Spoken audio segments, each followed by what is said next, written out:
Hello guys, यहाँ पर मेरे पास क्वेश्चन है HF, HCl, HBr और HI में एसिडिटी को कंपेयर करना है।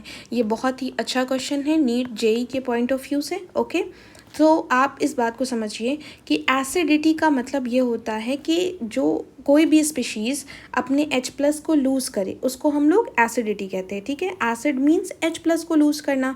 तो जो स्पीशीज़ अपने H+ को लूज़ करेगी वो क्या होगी? एसिड। और आप यहाँ देख सकते हैं ये सारी स्पीशीज़ अपने H+ को लूज़ करेंगी, तो ये सब क्या है? एसिड है। इन्हीं की एसिडिटी को हमें कंपेयर करना है। अगर वो आपसे क्वेश्चन पूछ रहा है कि एसिडिटी को कंपेयर करना है, इसका मतलब है कि सारी स्पीशीज़ क्या हैं? एसिड हैं, और वो सब अपने H+ को लूज़ करेंगी। मगर कौन पहले अपने H+ को लूज़ करेगा, उसी को हम लोग क्या कहते हैं? एसिडिटी कहते हैं। ठीक है, इसी तरह आपसे एग्जामिनर अलग अलग स्पीशीज़ को लाकर पूछ सकता है। ठीक है, जैसे यहाँ पर मेरे पास HF और HCl और HBr और HI है। इसका आंसर आप दो तरीके से दे सकते हैं। एक आप साइज़ के थ्रू भी दे सकते हैं, दूसरा आप इलेक्ट्रोनेगेटिविटी के डिफरेंस के थ्रू भी दे सकते हैं।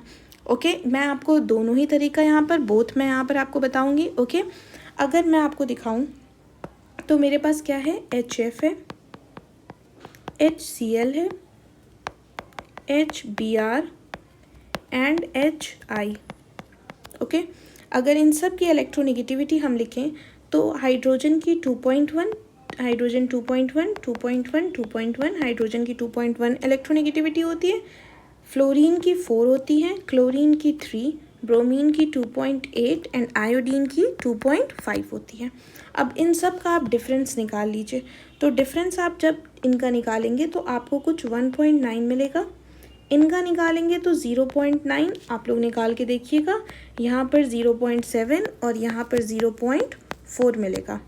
मेरा रूल एक सिंपल सा है, बस वो ये है कि electro negativity difference proportional, directly proportional होता है बॉन्ड स्ट्रेंथ के। ओके, आपको सिर्फ इस बात को ध्यान में रखना है, आपका कोई भी क्वेश्चन आराम से लग जाएगा। ओके, कि इलेक्ट्रोनेगेटिविटी का डिफरेंस बॉन्ड स्ट्रेंथ के डायरेक्टली प्रोपोर्शनल होता है। तो अगर डायरेक्टली प्रोपोर्शनल होता है, इसका मतलब है कि सबसे स्ट्रॉन्गेस्ट बॉन्ड किसका है? हम लोग कह सकते हैं कि सबसे स्ट्रॉन्गेस्ट बॉन्ड HF है, फिर उससे कम HCl, उससे कम Br, HBr और देन HI है। जिसका बॉन्ड सबसे ज़्यादा स्ट्रॉन्ग है वो क्या जल्दी अपने H+ को लूज़ कर पाएगा? नहीं। इन दोनों के बॉन्ड कैसे हैं? बहुत ज़्यादा स्ट्रॉन्ग है, तो ये जल्दी H को अपने लूज़ नहीं कर पाएगा। इनके उससे ज़्यादा थोड़ा कम है, उससे कम है, तो ये थोड़ा कर सकते हैं, ये और कम है और ये सबसे कम है। तो इसका मतलब है कि सबसे अच्छी एसिडिटी किसकी होगी? वो। अब इस तरह आप लोग क्या कर सकते हैं? आराम से अपने बॉन्ड स्ट्रेंथ को कंपेयर कर सकते हैं और इलेक्ट्रोनेगेटिविटी या के डिफरेंस से आप लोग एसिडिटी को कंपेयर कर सकते हैं। जैसे कि HF, HCl एंड HBr और HI में सबसे ज़्यादा बॉन्ड्स किसका वीक होगा?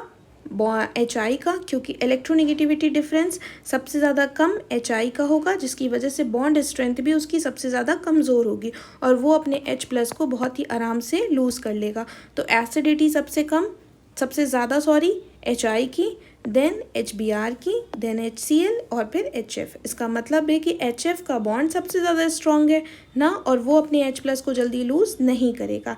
इसी का आप, ये मेरा इलेक्ट्रोनेगेटिविटी से मैंने आपको बताया, इसी तरह आप साइज से भी समझ सकते हैं। अगर आप ये बात समझें तो हम लोग फ्लोरीन, क्लोरीन, ब्रोमीन, आयोडीन में हम कैसे बढ़ रहे हैं? हम शेल्स को बढ़ा रहे हैं। शेल्स को बढ़ा रहे हैं, इसका मतलब है मेरा साइज़ भी बढ़ रहा है।